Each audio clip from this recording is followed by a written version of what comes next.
Fala pessoal, professor Bomba aqui para mais um Bomba no Ar. Esse programa aqui não é um podcast, não é um programa de entrevista, é só um bate-papo com pessoas sempre mais interessantes e inteligentes do que eu. E hoje não será diferente, hein? Pera aí que tá dando um reverbs aqui, ó. Retorno. Não, pode soltar a música, solta a música. O pessoal vai entrando, vamos ambientando. Gostei aqui do... Hoje quem está conosco aqui é o menino Ney. O menino Flores está de férias. O menino Ney está conosco aqui. Tá tocando musiquinha, menino Ney? Ah, entendi. Então você que está ouvindo, então tá tudo certo. Aqui eu vou imaginando, eu vou dançando aqui conforme a música imaginária que está dentro dos nossos corações aqui, ó. E hoje é um programa especial aí, Eu vou até... Não vou adiantar nada não, pois não. Na hora que chegar ali a gente vai conversar sobre isso, que hoje o papo é bem lá no alto mesmo. Hoje vai ser muito especial aqui com a gente. E é claro, sempre tem aquela reflexão no começo, aí, enquanto o pessoal vai entrando, vou fazendo uma reflexão aí sobre a semana. E essa semana em específico aí, nós estamos no retorno às aulas, né? E olha só que maravilhoso, eu sempre digo para os alunos o seguinte, como é maravilhoso a oportunidade de um novo ano. Porque todo aluno, quando ele termina o ano, ele vai dizer o seguinte, eu devia ter estudado mais, eu devia ter feito isso. Ainda mais quando ele fica de recuperação, quando fica ali com notas ruins, ele sempre diz, eu devia ter feito. E olha só que maravilha que é a vida escolar, que a gente tem uma nova chance de começar. O caderno é novo, não está nada escrito, as canetas são novas, a mochila está nova e limpinha. Então, esse espírito de renovação, esse espírito de estamos começando, se você se agarrar a ele, ele vai até o final do ano e você vai ter uma vida nova. Isso não é só sobre o seu ano letivo, isso é sobre a sua vida. E para a nossa existência como um todo, cada novo dia é uma nova oportunidade. Então, acorde diferente, faça diferente, não fica se lamentando do que foi, né? Mas do que pode ser, aí com certeza. Não importa se você tem 15, 20, 30, 80 anos, o que tem pela frente, só Deus sabe. Ó, foi bem coach isso aqui, ó. Foi quase que, ó. Mas eu treinei isso aqui pra falar bonito, porque o entrevistado de hoje, ele não fala bonito, ele fala divino. Senhoras e senhores, é com um prazer imensurável que eu apresento ele. Vou começar pelo nome, Roberto.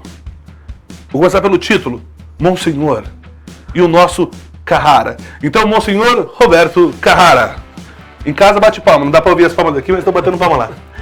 Nossa. Boa noite. Boa noite, é um prazer muito grande. É uma honra também, né, a gente ser chamado para uma entrevista. Mas estamos aqui, então. Eu não sei ainda o que é que você quer, mas eu estou disponível para responder aquilo que eu souber e tiver bem presente na minha vida. Eu sempre começo... Primeiro que... Para nós é uma honra recebê-lo. O senhor falou que é uma honra vir entrevistado. Para nós, entrevistá-lo é maravilhoso. Eu sempre começo perguntando assim, o senhor gostou da pauta, das perguntas que eu mandei para o senhor? Não teve pergunta, né? Não. Não tem. Porque esse programa é sempre assim, não tem a pergunta exatamente para pegar ali, ó, de surpresa. Tá bom. E a primeira pergunta, ela é filosófica, e eu sei que na formação religiosa, ele tem muita filosofia. Então, essa pergunta ela vai ser especial. Quem é Roberto Carrara? Bom, eu sou filho de um casal semi-analfabeto, os dois só fizeram até o segundo, mas na roça. Os meus avós também trabalharam na roça. E eu trabalhei na roça também até os 7 anos. Depois, nos 7, eu fui trabalhar numa olaria para desbastar a telha. Você sabe quando prensa, sai aquele barro do lado, né? Então é preciso desbastar, porque se botar para cozinhar, aí não sai mais. Então eu fazia isso. Tirar o excesso. Tirar o excesso, o excesso. Depois eu passei a trabalhar no armazém de secos e molhados. Eu tinha 10 anos. Secos e molhados porque meu pai trabalhava ali. E aí a gente foi vivendo aquela realidade dele. Aos 10 anos eu nasci em Jaú, município de Jaú. E depois eu mudei para São Manuel, perto de Botucatu. E quando eu cheguei aos 10 anos, eu fazia o primário na mesma sala, primeiro, segundo, terceiro anos. Daí a professora, eu fiquei apaixonado pela professora. Depois, mais tarde, eu encontrei, assim, nossa, você foi o amor da minha vida. E aí eu fui para São Manuel e lá eu fiz o meu quarto ano. E depois, no ano que eu tinha 11 anos, aí eu fui para Botucatu, no seminário menor. Eu fui estudar 6 anos lá, fazendo naquela época, né? Como é que chama? Agora me faltou. Estou velho. Estou velho. Mas naquela época tinha esse nome de fazer. Faltou, daqui a pouco vem. O nome é o de menos. O que fazia lá?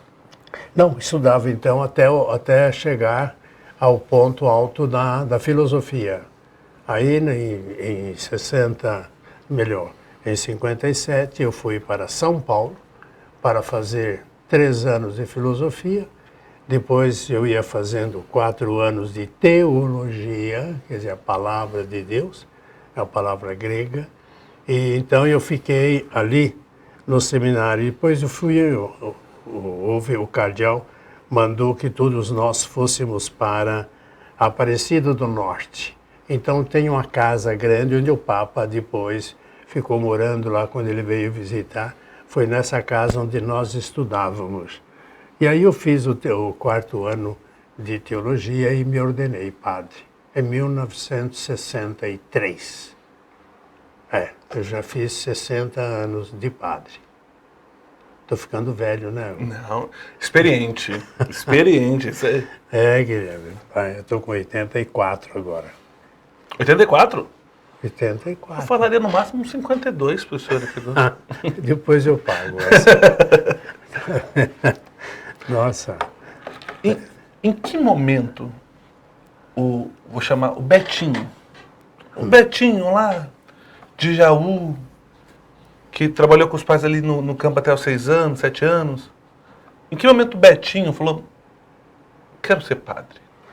Você veja, papai e mamãe eram, como eu disse, semi-analfabetos, mas de uma religiosidade que você não faz ideia. Nós caminhávamos 5 quilômetros a pé para ir participar da missa ali naquela região. Todos os dias nós rezávamos o terço. Nós ficávamos deitados na cama, enquanto papai e a mamãe sentados na cama, eles rezavam e nós respondíamos, né?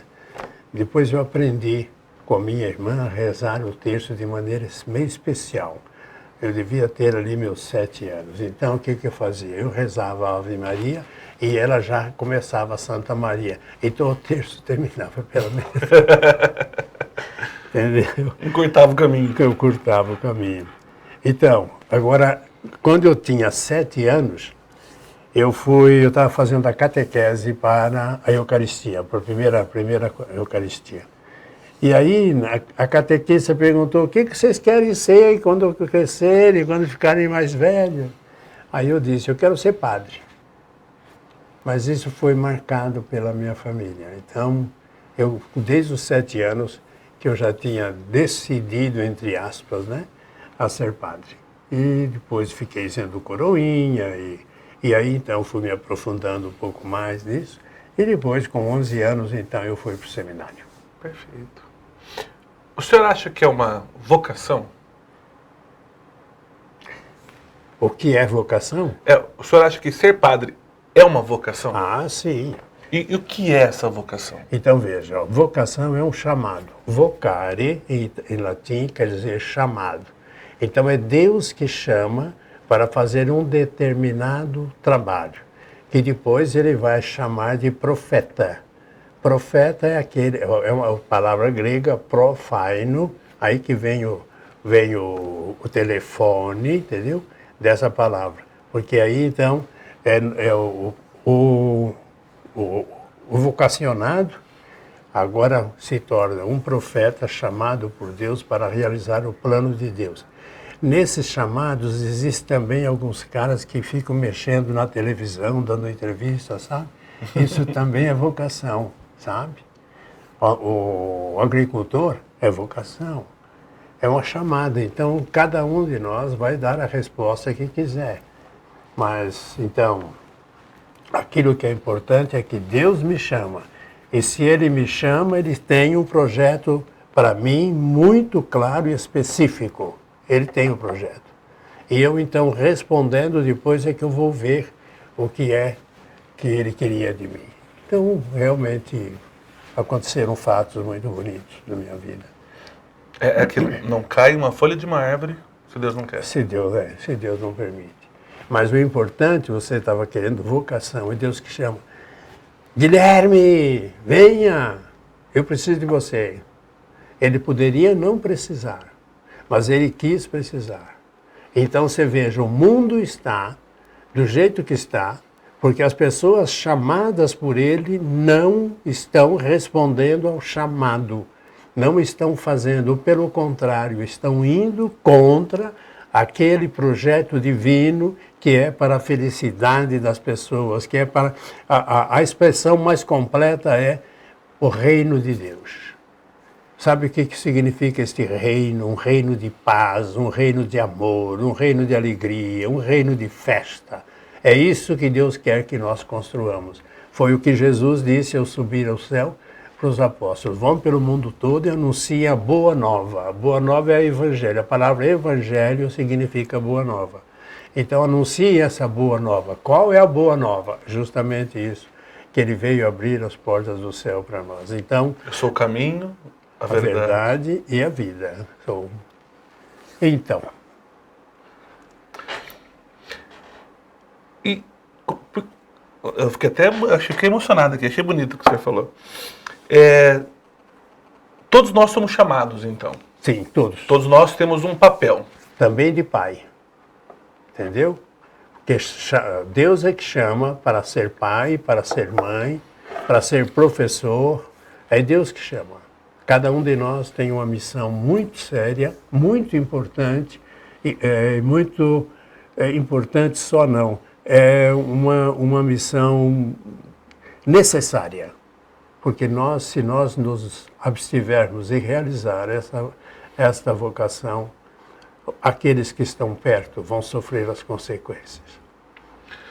O senhor falou que o mundo tem mudado muito disso, né? Porque esse reino de Deus, como a gente falou, só que ele tem um caminho. Você tem que percorrer um caminho para chegar, para construí-lo. E as pessoas estão procurando caminhos mais curtos. Seria isso? Não mais curtos. Se fosse somente um serviço mais curto, mas o que nós estamos vendo, a destruição da família, isso é um pecado. Eu estava vendo umas reportagens hoje, eu fiquei espantado, né? Aquilo que está sendo proposto, imagine para a criança de 10 anos um livrinho em que fala de sexo, em que fala de homossexual, para uma criança de 10 anos. Meu Deus do céu. Aí é palavra divina, isso está errado. Você veja, Sodoma e Gomorra foram destruídos justamente por causa desse pecado de homossexualidade. E São Paulo, se vocês quiserem ver a carta aos Romanos, o capítulo 1, ali vocês vão ver São Paulo falando também do homossexualismo. Portanto, o homossexualismo tem uma história muito grande.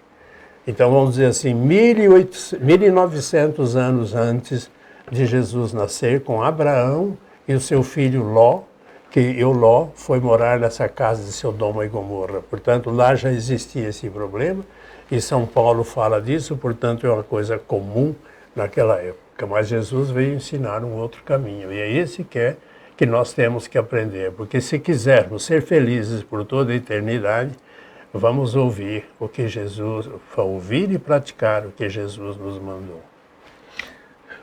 Existem outras situações que são complexas também em relação à família, né?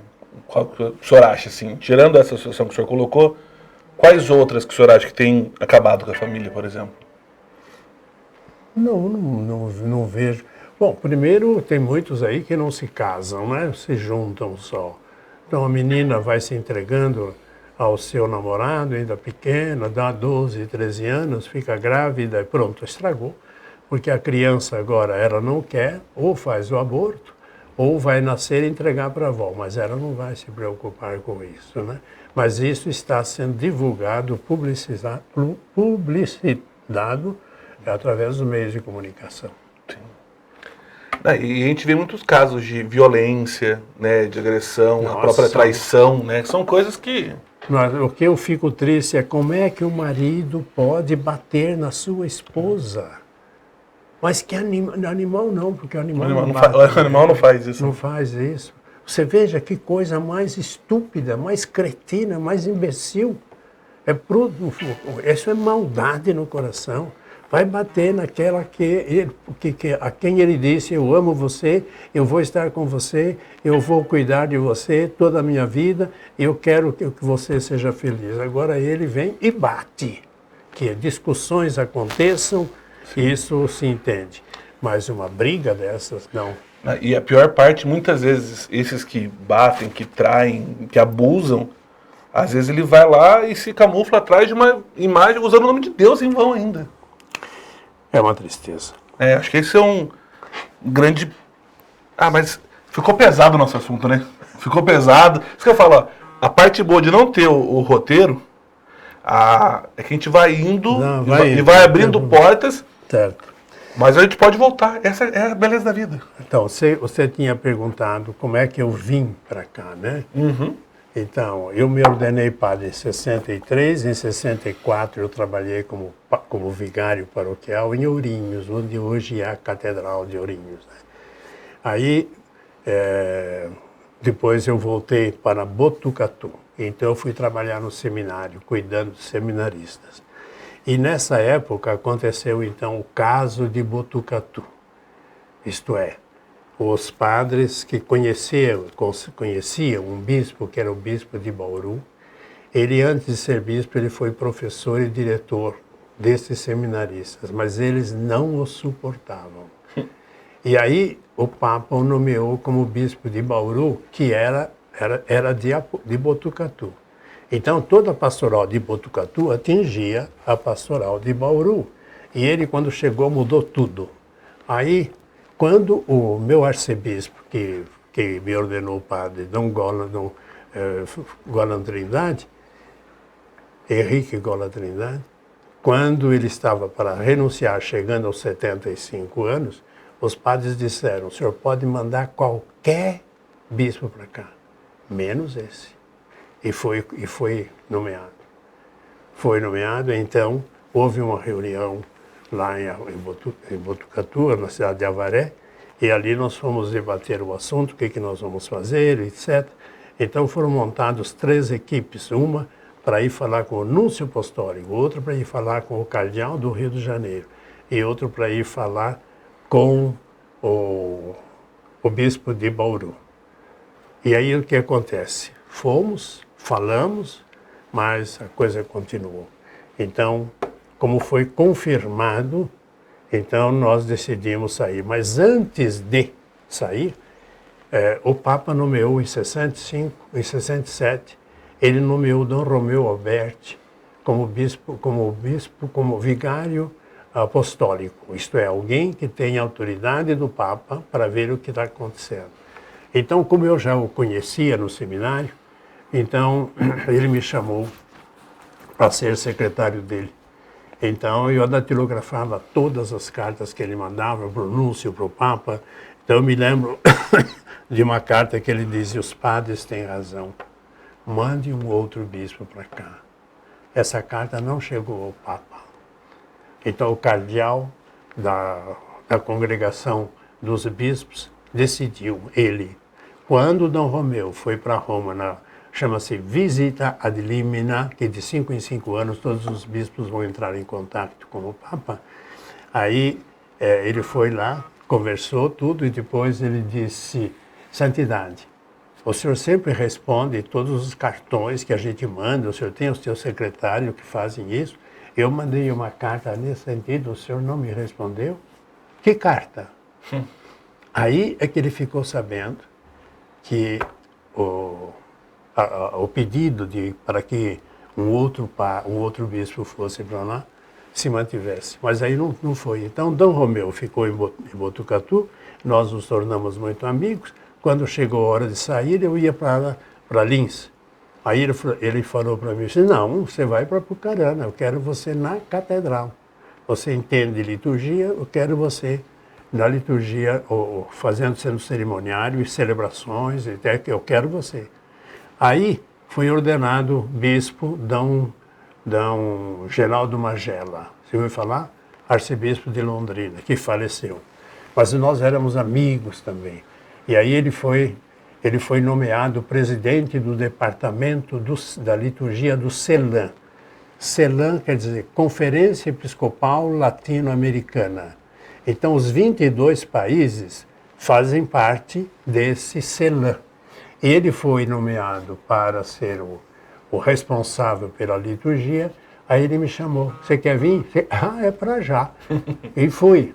Então, eu era para ficar 4 anos lá em Bogotá, na Colômbia. Eu acabei ficando 2 anos só. Mas eu trabalhei, visitei todos os países, organizando cursos, dando cursos de liturgia para todos. Isso na década de 60 ali? Não, 60, já tinha 65. Não, isso aqui, depois eu fui embora 60, 65 já. Não, aqui foi em 1991, quando ele foi nomeado. Aí, ele foi nomeado secretário da congregação da liturgia lá em Roma. E aí ele me chamou, você quer ir comigo? Sim, graças a Deus, quero. Aí ele então me levou para lá, em vez de eu ficar os 4 anos no Bogotá, aí me deram um chute lá, e eu caí lá no Vaticano, lá com o Papa São João Paulo II. E lá eu trabalhei 15 anos. Você ficou 15 anos? Né? 15 anos em Roma, trabalhando nessa congregação. Então, eu trabalhava mais aí na congregação, na dispensa de padres. Isto é, o padre não quer mais ser padre. Então, ele tem direito, então, no caso, de se casar. Só que ele precisa da dispensa do Papa. Então, o bispo mandava o processo para mim, do mundo, né? E aí nós estudávamos. O cardeal de São Paulo me ajudava, e naquela época ele trabalhava lá também. E aí então estudávamos, se tudo estivesse de acordo com as normas estabelecidas pelo Papa, e nós éramos 3 padres, aliás 4 padres que examinávamos isso. Aí então todos estamos de acordo? Todos. Então, dá-me aqui.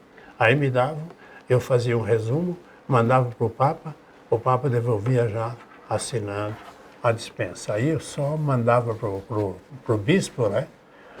O Papa dispensou no dia tal de tal. Me fala uma situação que não seria aceita, por exemplo. O senhor falou, se tivesse tudo de acordo, vinha o ok. Uma situação que não estaria de acordo, por exemplo. Por exemplo, seu padre é muito novo. Sabe? Muito novo. Eu disse, não, vamos esperar.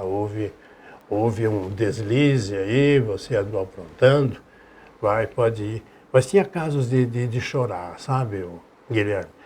Eu me lembro que eu fiquei comovido quando veio um processo do Brasil para eu dispensar. Mas só que o padre mandou um cartãozinho pedindo para que eu dispensasse.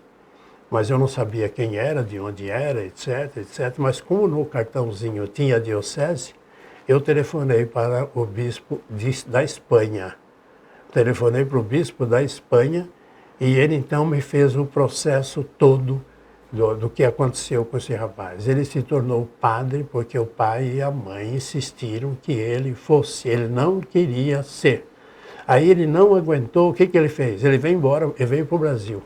Mudou o nome, você acredita? Casou-se aqui. Aí então ele estava numa situação de pecado, né? E imagine para nós, padres, viver numa situação de pecado, sabemos o que consiste, o que estamos perdendo. E aí, então, aconteceu justamente isso. Eu, então, trabalhei nesse caso, mandei para o Papa imediatamente me mandou. Eu mandei para o bispo do Brasil e mandei para o bispo da Espanha, né? que ele tinha sido dispensado. Quando ele recebeu a dispensa, o bispo me contou, nossa, foi um mundo de lágrimas. Nossa. Você imaginou um homem vivendo assim, numa situação triste, com a consciência pesada, sem ser feliz, apesar de ter tudo, mas aquilo pesando. Porque se é uma pessoa que tem consciência e que leva a sério isso, ela não fica em paz. Não fica, de jeito nenhum. Vai sofrendo e sofre mesmo. Porque uma das piores prisões que existe é aqui dentro, né? É aqui que comanda tudo, sabe, Guilherme? Aqui. Tudo depende da minha cabeça. Se eu faço assim, é a minha cabeça que manda. Se eu levanto o braço esquerdo, é a minha cabeça que manda. Se eu quiser chorar, é a minha cabeça que comanda. O que faz? O que eu faço? Eu vou botar dentro da minha cabeça pensamentos tristes, uma coisa que sofri, etc, etc, tal. Aí, nesse momento, a minha cabeça comanda os olhos para produzirem as lágrimas e lá foi.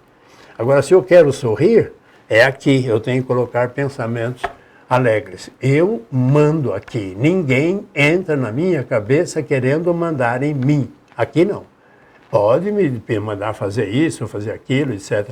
Mas na minha felicidade, não. Sou eu. Perfeito. Eu. Mas é aqui que eu coloco. O que o senhor mais gostou em viver lá na Itália, nesses 15 anos? Bom, eu vivi numa paróquia que era, vamos dizer assim, a paróquia, tem ainda, que é a paróquia mais importante, mais rica, vamos dizer assim, de Roma. Chama-se Santa Chiara. Fica um pouquinho perto do estádio de Roma. Eu fazia minhas caminhadas ali. E você perguntou? O que o senhor mais gostou? Então, eu tinha um contato com... Nessa paróquia, que era a principal, você veja, o ministro da Economia e Finanças vinha na missa todo dia e me ajudava como coroinha. Você acredita nisso? Acredite, por favor. Eu vou atender confissão, me aparece uma artista da Rai Uno, que é o canal de TV, né? De TV mais importante.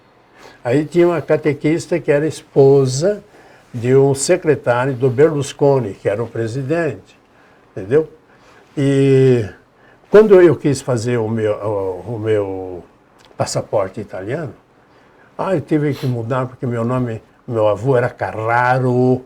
Aí meu avô colocou o nome do pai de Carrara, quer dizer, o oficial que estava registrando isso tudo, né? Ele então errou. Mas aí então o que aconteceu? Eu fui pedir, você não, isso aqui não dá. Aí então eu fui para Jaú, mudei todo o sistema, etc.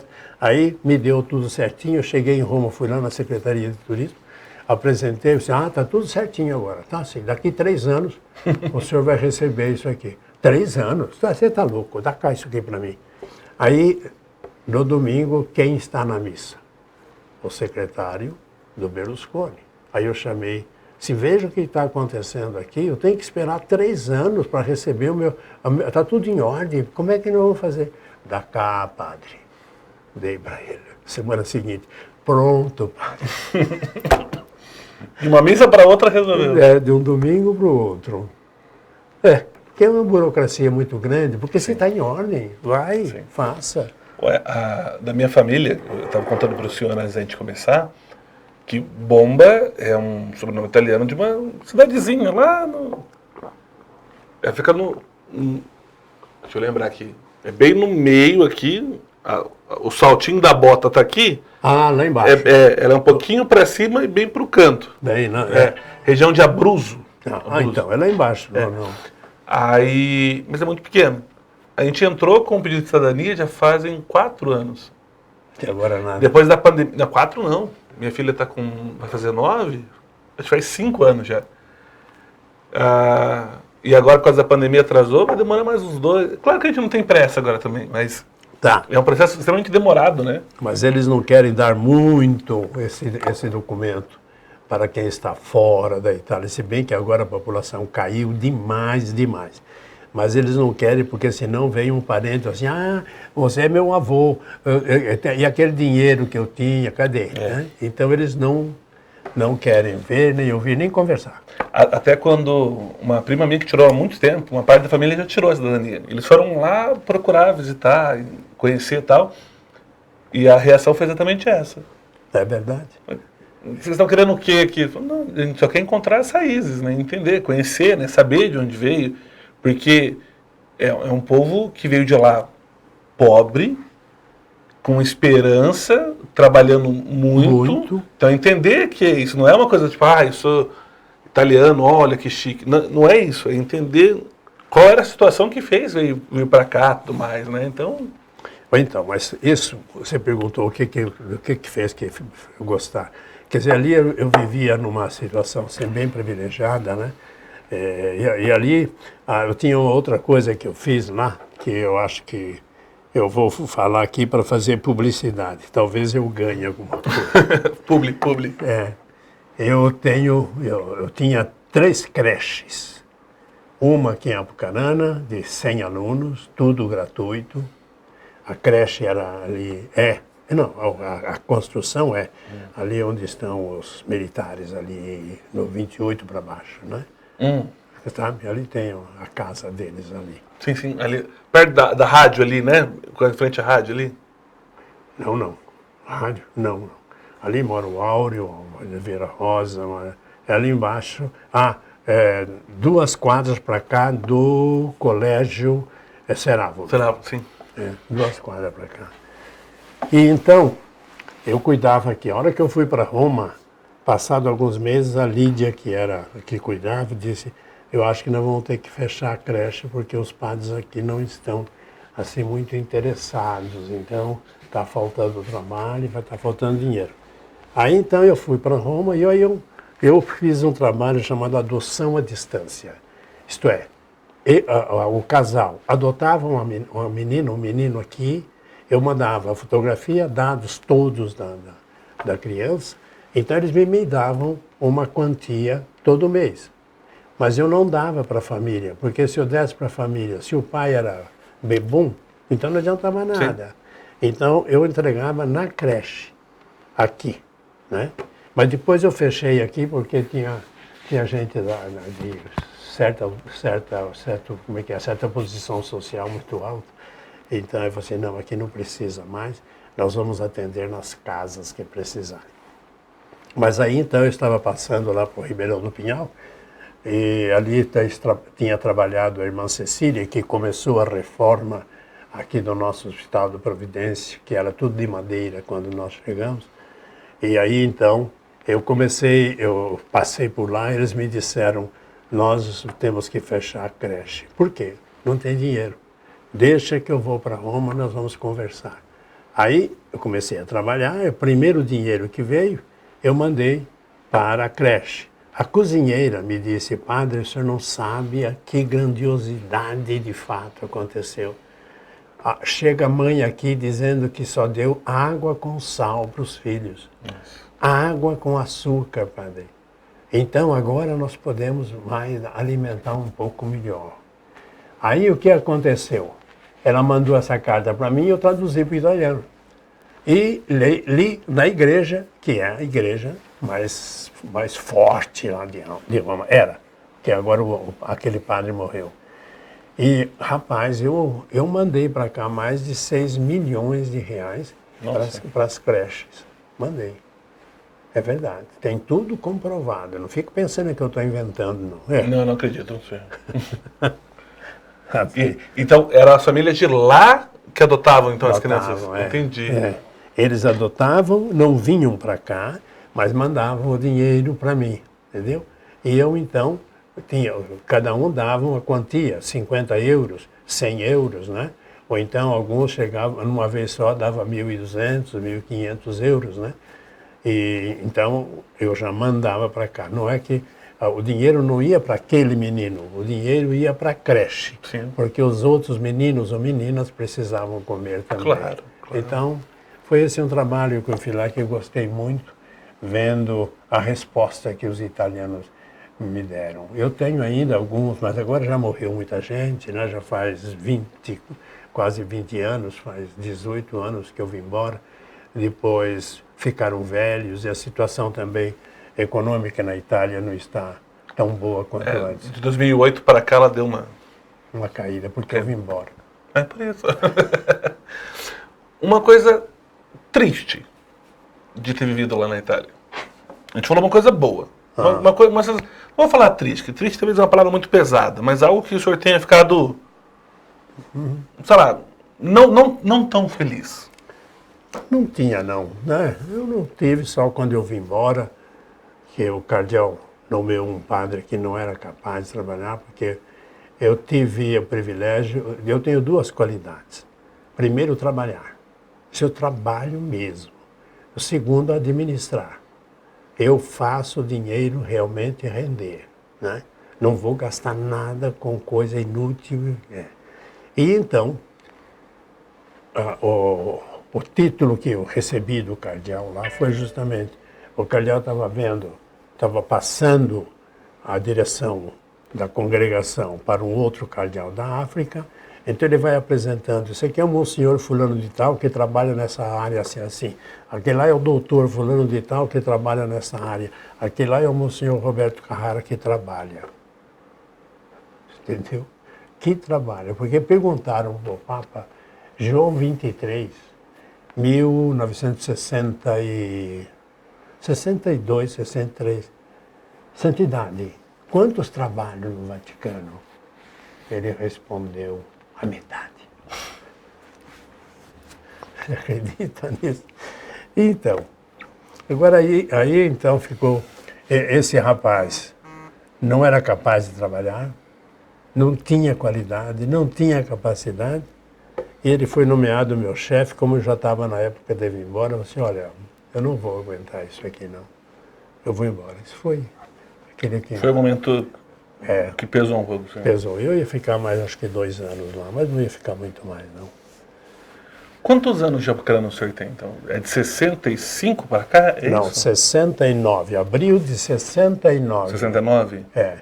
Então, 70, são 30, são 53, agora 53,5. Quase 54. Uma cidade de 80 anos, é mais da metade. Quando o senhor chegou era tudo pequenininho ainda. Tá tudo aqui. Eu terminei a catedral, a parte do revestimento externo eu fiz, depois eu fiz o piso da catedral, depois eu fiz a reforma do som, da luz, da iluminação, depois eu coloquei lá um sistema solar para aquecimento, depois eu construí o centro comunitário atrás da catedral. Eu terminei em 1980. Aí, em 80, eu fui para Roma para estudar liturgia. Foi o que me abriu as portas do mundo. Que depois, então, fui viajar para cá e para lá, ou dando cursos, ou então para aprender, etc. Né? Eu passei por uns 40 países. Mas sempre voltando para cá? Sempre. Todo ano eu vinha em julho e em dezembro. O senhor falou da construção da parte de trás da catedral ali, eu lembrei agora. E para onde vai a Santinha agora? Parece-me que vão colocá-la ali na frente, quem desce a Avenida Curitiba, né? Parece-me que vão colocar ali naquela área, parece, mas eu não perguntei, eu não sei por que tiraram de lá. Não, porque até eu vou sair por mentiroso daqui uns dias, porque o livro de 80 anos da cidade, um dos livros que estão produzindo, eu fui eu que escrevi. E aí um dos capítulos eu coloquei as duas santinhas que olham por nós. E aí expliquei por que tinha uma para lá e uma para cá. Desde a questão lá do seu José de Oliveira Rosa, que a igreja era para cá, que virou. Contei, entreguei o livro, tiraram a santinha. Aí vai parecer que eu estou mentindo no livro. Mas de fato, não tem sentido. Né? Mas vai ficar por ali, vai aparecer por ali. É só eu lamento ficar ali onde ela está, que ali é perigoso, alguém martelo e quebrar. Infelizmente, etc, isso né? Nós temos esse tipo de gente. Ué, lá em Rolândia tem uma... Eu não me lembro o nome é de Roland.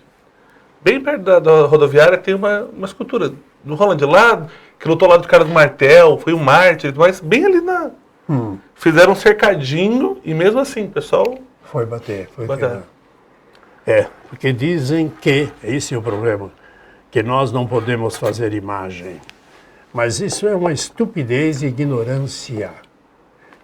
O que Deus disse lá no capítulo 16 do livro do Êxodo é: não façam imagem nem do céu, nem da terra, nem debaixo da terra, para adorar. Não existem deuses, só eu que faço. Fica à vontade, filho. Esse menino aqui me não. Não, ele é. Olha lá, o senhor entendeu. Ele é da pai. Sabe o que... Não, espera um pouquinho. Então, o que estava falando aqui? De não fazer imagens nem em cima da terra, da terra. Então tem essa passagem lá do livro do Êxodo, quando Deus está dando os 10 mandamentos. Mas é para não adorar. Agora Deus manda construir uma serpente de bronze. Capítulo 21 do livro dos Números, se você tiver a sua Bíblia aí, leia. O que aconteceu? O povo estava no deserto, se revoltou contra Deus e contra Moisés, e Deus então mandou serpentes venenosas que mordiam, que picavam, não sei se pica ou morde, né? E acabavam morrendo. Aí então se arrependeram, pediram perdão a Deus e pediram para Moisés interceder. Então Moisés foi interceder e Deus mandou: construa uma serpente de bronze, coloque numa haste. Quem olhar para a serpente for picado, esse será curado. Você veja, Deus fazendo com que a imagem de uma serpente venha produzir milagres. E Jesus elogia isso no capítulo 3 do Evangelho de São João, quando ele lembra ali para o Nicodemos, ele vai dizer: assim como Moisés levantou a serpente no deserto, assim o Filho do Homem será elevado também no céu. E depois outra coisa importante, no templo de Jerusalém existia 30 metros de comprimento, 10 metros de largura. Então nos primeiros 10 metros, pequeno, né? Ali entrava alguém e tal, mas não tinha mais. Depois tinha um véu que separava. Quando passava para o segundo, chamava o santo. Ali os sacerdotes ficavam. Depois tinha no terceiro o santo dos santos. Lá estava a arca da aliança com as tábuas da lei, e Deus, e Salomão mandou construir 2 imagens de anjos, de arcanjos, com as asas abertas. Cada arcanjo 5 metros. Então, este arcanjo tocava na parede, e aqui com essa asa, e com a asa direita tocava na asa esquerda do outro. Você imagina isso aí, agora é só questão de pensar, gente, é refletir. Que coisa mais triste. Não dá. Não, e assim, isso é ignorância. E até me corrija se eu estiver errado, que eu vou tentar dar uma explicação. A palavra, ela é representação. É de você trazer, é de apresentar novamente, né? Representar. Então, apresentar mais uma vez. O material, a gente sabe. Só que, assim como a gente carrega uma foto da minha família, estou com uma foto aqui, eu não tenho aqui agora, uma foto dos meus filhos aqui. Eu sei que a foto é um papel, mas ela representa o amor que eu tenho pelos meus filhos. Então, se você rasgar a minha foto, não está rasgando meus filhos, mas para mim é ofensivo porque ele representa os meus filhos.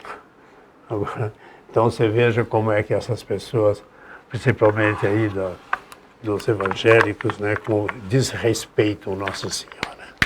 Eu não acredito, eu pergunto, você seria capaz, você me permitiria, não, obrigado, você me permitiria xingar sua mãe? Ou ofender sua mãe? Melhor não, que ela está até assistindo aqui. Então. Agora, então, você está fazendo isso? Agora, como é que você faz isso com a mãe de Jesus? Aquela mãe que ele preparou, que ele santificou, é ele que a fez santa. Porque quando o anjo chega para ele, diz, ave cheia de graça. Ela que está cheia de graça, porque Deus a fez assim. E ela está sem a mancha do pecado original, porque Jesus a fez assim, porque ele não iria nascer num seio marcado pelo pecado. Então foi isso, sabe? Agora, estude, gente, estude, leia a Bíblia, leia, mas não somente um trecho. Leia toda. É isso que que esclarece a nossa vida. E o respeito, ele é importante, né? Claro. É importante, você acredite ou não acredite, seja de outra religião, dessa religião, daquela religião, é importante que o outro exista e que ele professe, que ele respeite o espaço do outro. Claro. Por que eles não vão fazendo isso lá com os muçulmanos? É um pouco mais complicado, né? Não é complicado, não resolve fácil o problema. Decapitam e queimam, etc. Ó, não parece, eu falei pro senhor, 30 minutos, 40 minutos. Então, 1 hora. vou aumentar O cachê.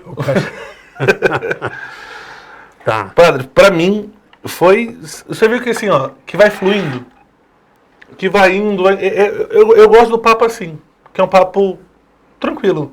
Não tem perguntas prontas, não tem nada. Uma resposta do senhor me leva a outra coisa. Exato. Às vezes a gente tem que ir um pouquinho, a gente volta um pouquinho, sem nenhum problema. Porque flui, fica um papo gostoso. Não sei se para o senhor foi gostoso, mas para mim eu aprendi bastante.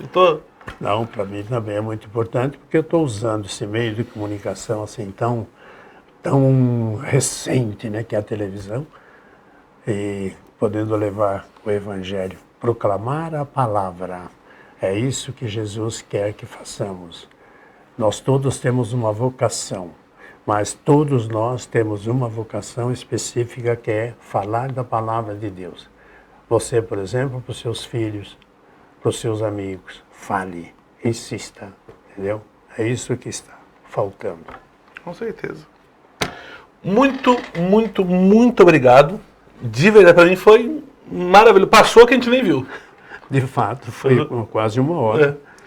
E que a gente tenha outras oportunidades de conversar, porque tem muita coisa que a gente podia ter perguntado ainda. Tá bem, eu estou disponível. Voltaremos, então.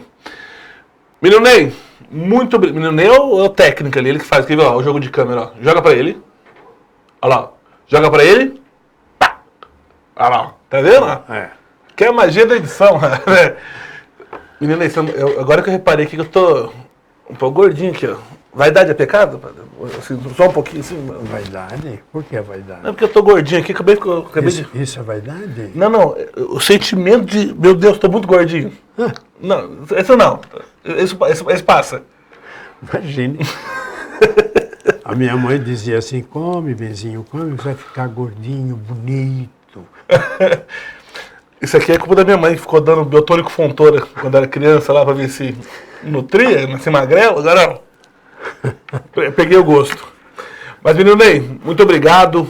Aqui. Muito obrigado aí pela sua tecnologia, sua técnica toda aí, tornou isso aqui possível. Adriana, muito obrigado. Padre, mais uma vez, quanto mais eu pego na mão que melhor fica, não gasta. Semana que vem a gente volta aqui nesse mesmo canal. Não sei o horário ainda, que esse horário aqui ficou uma loucura para chegar aqui. 3 filhos, coisa de louco. Mas a gente conversa aí ao longo da semana, tá bom? Então, muito obrigado, fica com Deus, até semana que vem. Valeu!